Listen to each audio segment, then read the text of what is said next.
Hello YouTube, this is Brian Rowe from Mythic MTG Tech, doing a super quick video today. I was able to pick up some boxes of Modern Masters, super happy about this. Got them at or just barely above retail. I also walked into a comic book shop and found some individual packs. So I'm going to do a quick single pack Kraken in here where I go over what my picks would be in the upcoming draft. I'm going to be playing in 2 drafts here on Saturday. And then I am working on organizing some drafts, or at least doing some Winchester draft type style stuff on the packs that I've got here, and hopefully I'll even be able to record a few of those and share those in the next few days. So let's do a quick pack opening here of a Modern Masters pack. Let's see what we get here. Okay, what do we got? See if we can move this down, make it a little bit easier to see the good stuff. Oh, light's not so good there. Okay, let's try it this way. First Modern Masters pack, Stinkweed Imp. Not bad, we got some dredge going on. We have Aethersnipe. Okay. Ooh, Lava Spike. Direct damage. Really like this. I played this in Bob Bolt, in Legacy, and in Modern. Great little card. We've got Amrou Scout. Got a Rebel there, which is actually really good in Limited. We've got a Dispeller Capsule. And remember, Robots is heavily supported in this set, so this is a good card. Definitely sideboard material. Blightspeaker, another Rebel. Ooh, 2 Rebels. One of those could easily table. We've got a Fury Fall here. This is one that I never actually played. It's 5 damage to target creature, but it also has basic land cycling. So basic land cycling is very, very good in a limited environment, especially if you're playing multiple colors. This set is also really light on color fixing, so it's actually a decent mid-range pick. Sanctum Gargoyle. When Gargoyle enters the battlefield, you may return an artifact from your graveyard to your hand. So this is a very nice mid-range pick for those artifact decks. Myr Enforcer. 4/4 affinity to artifacts. This is one of the staple cards in Affinity.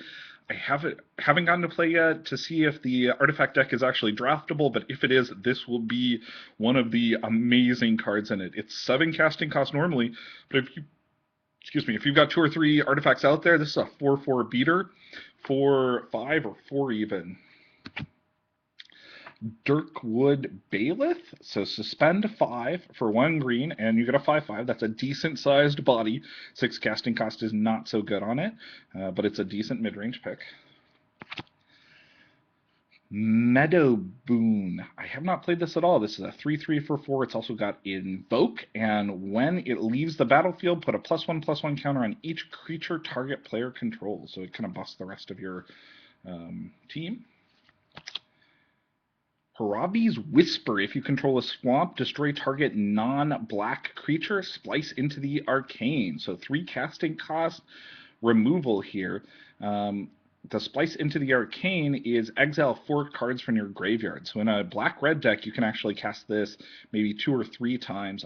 I really like this card. It's removal. Works really well in an arcane deck. Ooh, Mulldrifter. This guy is a monster. Just incredible. I mean, it's divination, so it's draw 2, evoke, but it's also a 2/2 flyer at the 5 casting cost. And this guy was even constructed playable back in the day. I love this guy. It's going to be very difficult for there to be a better pick than Mulldrifter, especially considering how easy he is to splash. He's only 1 blue for both the casting and for the evoke. See what we've got coming next here. Ooh, Summoner's Pack. That's decent. That's not Tarmogoyf, but it is a good card here. So 0 casting cost, instant, search your library for a green creature card, reveal it, and put it into your hand, then shuffle your library. At the beginning of your next upkeep, pay 4 green if you do not lose the game. Or 4 casting, 2 green, 2 colorless is what has to be paid. I've seen more elf players skip this step and lose to their own card than lose for any other reason. It happened at the last SCG Open. Let's see, we got one more card here. This is going to be the Foil card. Saltfeild Recluse.